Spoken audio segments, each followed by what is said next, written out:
ప్రభు ఏం చెప్పాడు? భూమి ఆకాశములు గతించిన నా మాటలు గతింపవు. కాబట్టి వారు చెప్పారు, వీరు చెప్పారు, అదన్నీ పక్కకు పెట్టి ఫస్ట్ ప్రభు అయిన యేసు ఏం చెప్పాడని మనము వినాలి. ఆయన మనకి ఏం నేర్పించాడు మనం వినాలి. ఎందుకంటే ప్రభు ఖచ్చితంగా చెప్పాడు, నన్ను వెంబడించండి, నేను మీకు మాదిరి ఉంచి వెళుచున్నాను, నా మాదిరిని మీరు గైకొని నన్ను వెంబడించండి అని ప్రభు చెప్పాడు.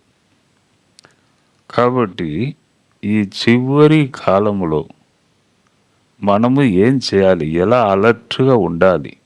ప్రభు రాక సమీపముగా ఉన్నది. అవును, ప్రపంచమే మనకి అర్థమవుచున్నది. యుద్ధాలు జరుగుచున్నవి. ఇజ్రాయేల్ దేశంలో యుద్ధాలు. ఇది ఒక మనకు సూచన, ప్రభు యొక్క రాకకు సూచన.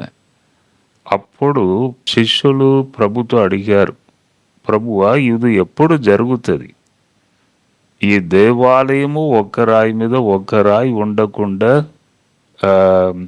కూలగొట్టబడును అని చెప్పావు కదా, లాస్ట్ డేస్ అని, ఇది ఎప్పుడు జరుగుతుంది అని అడిగినప్పుడు ప్రభు చెప్పాడు, మీరు మోసం పోకుండా, ఎవరైనా మిమ్మల్ని చీటింగ్ చేయకుండా మీరు జాగ్రత్త పడుడి అంటే ఒక హెచ్చరిక ఇచ్చాడు.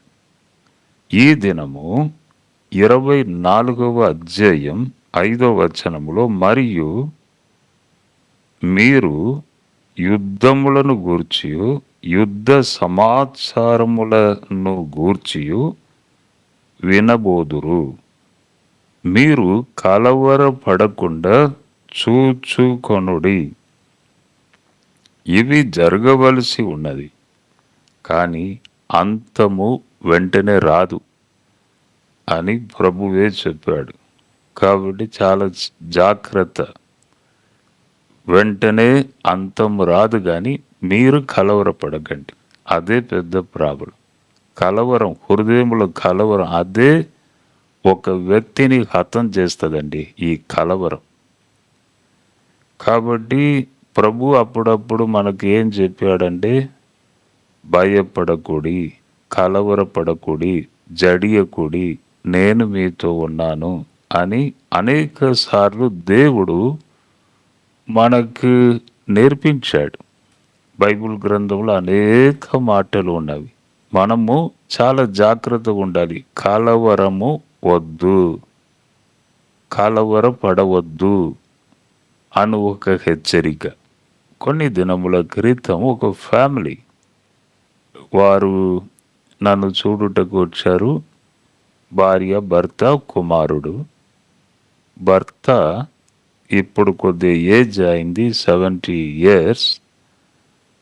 కొద్దిగా నడవ రావట్లేదు, అంటే పక్షవాయు, అంటే ఒక చెయ్యి ఒక కాలు సరిగా నడవరాక కష్టపడుచున్నారు. కాబట్టి సరిగా మాట కూడా రావట్లేదు. అక్కడ ఉన్నప్పుడు భార్య, భర్త, కొడుకు ఉన్నప్పుడు నేను నాలో ప్రేరేపించబడి కొన్ని మాటలు చెప్పాను వారికి. అప్పుడు వారిని చూసి నేను అడిగినప్పుడు, మాట్లాడినప్పుడు, కలవరపడవద్దు, ఈ లోకంలో జన్మించాము, ఇక లాస్ట్ వరకు వెళ్ళవలసి ఉన్నది, మనం ధైర్యంగా వెళ్ళాలి, భయపడవద్దు, ధైర్యంగా ఉండాలి అని చెప్పి, ఈ కలవరపడవద్దు అని చెప్పి అంచెలంచెలుగా మళ్ళీ మీరు కోలుకుంటారు. ఒకసారి ఒక చెయ్యి ఒక కాలు పడిపోతే మళ్ళీ అంచెలంచెలుగా మళ్ళీ సెట్ అవుతారు. కాబట్టి నేను ప్రేయర్ చేస్తాను, దేవుడు కార్యం చేస్తాడు. నేను కూడా 2 సంవత్సరాలు పెద్ద పెద్ద మీటింగ్లో కూర్చొని వాక్యం చెప్పాను. నిలబడలేక కష్టపడ్డాను. దేవుడు నన్ను బాగు చేశాడు. ఇప్పుడు 3 నెలల నుంచి మళ్ళీ నిలబడి మంచిగా మాట్లాడుచున్నానని చెప్పి వారికి ధైర్యం చెప్పినప్పుడు వారి కళ్ళలో కన్నీరు వచ్చేసింది. ఏడవడం స్టార్ట్ చేశారు. కలవరము అందరిని పట్టి పీడించుచున్నది. కలవరం. అందుకే ప్రభు చెప్పాడు, కలవర పడవద్దు. మీరు హెచ్చరిక మీకు ఇస్తున్నాను, జాగ్రత్తగా ఉండండి. కలవరం వద్దు, అది చాలా డేంజర్, మీకు ప్రాబ్లం. కాబట్టి ఈ మాటలను వినుచున్న సహోదరుడా సహోదరి, కలవరం వద్దు. ఈ లాస్ట్ డేస్లో ఉంటుంది కలవరం. అయ్యో పరిస్థితి ఇలా ఉన్నది కదా, యుద్ధాలు జరుగుచున్నవి కదా, ఎక్కడ సమాధానం లేదు కదా, నా పిల్లలు నా కుటుంబం ఏమవుతుంది, నా పరిస్థితి ఎలా అంటే కలవరము తప్పకుండా ఉంటుంది. కానీ ప్రభు ఏమంటున్నాడంటే, కలవరము వద్దు, కలవరపడకుండా నిన్ను నీవు చూసుకో. అది నీవే చూసుకోవాలి. కలవరపడకుండా, అది నీ దగ్గరే ఉంది, నీ దగ్గరే ఆ పవర్ ఇచ్చాను కాబట్టి నీవే చూసుకోవాలి. కలవరం వద్దు అని ప్రభు అంటున్నాడు. ఈ అధ్యాయమునకు యోహాను సువార్త 10వ అధ్యాయమునకు నేను కొద్దిగా కనెక్షన్ పెట్టి మాట్లాడుచున్నాను. మొన్న కూడా అదే మాట్లాడాను. ఇప్పుడు కూడా యోహాను సువార్త 10వ అధ్యాయం 5వ వచనంలో ఏమున్నదంటే, కాపరి ముందు వెళుతూ ఉండే, బయటికి వెళుతూ ఉంటే మనకంటే ముందుగా వెళుతాడంట ఆ కాపరి. వెనుకకు గొర్రెలు కాపరి యొక్క స్వరమును విని వెనుకకు వెళుతుందంట.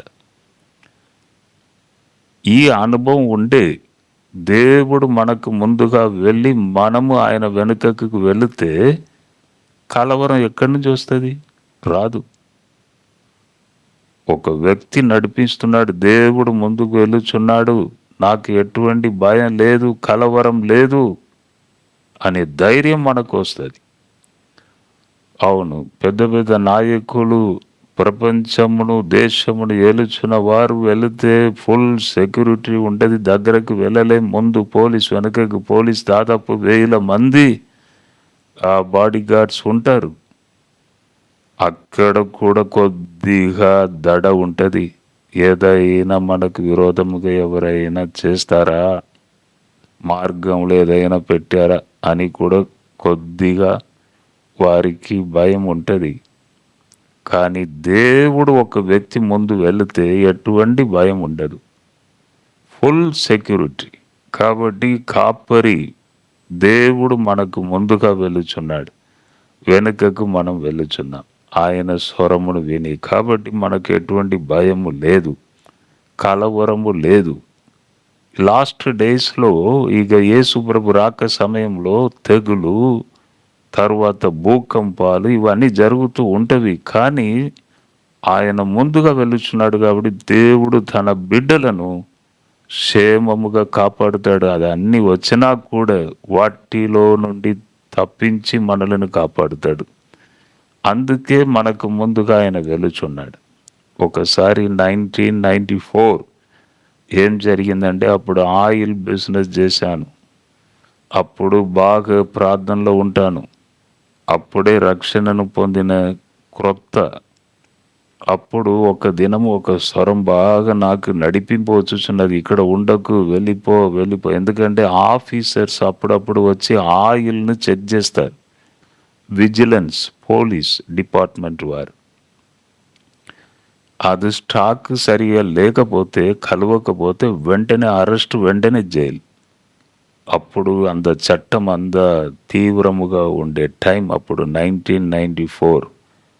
అప్పుడు మార్నింగ్ నుంచి వెళ్ళిపో వెళ్ళిపో, ఇక్కడ ఉండకు, ఈ సిటీలోనే ఉండకు, వెళ్ళిపో. ఎక్కడ పోవాలి ప్రభు అంటున్నాను నేను, నాలోనే ఇట్లా అంటున్నా, ఎక్కడ పోవాలి, వెళ్ళిపో, ఇక్కడ ఉండవద్దు, పో పో అని దేవుడు బాగా నన్ను నడిపిస్తే, బైబిల్ గ్రంథంలో ఏమున్నదంటే, పరిశుద్ధాత్మ దేవుడు మిమ్మల్ని నడిపించును, సర్వసత్యములో నడిపించును.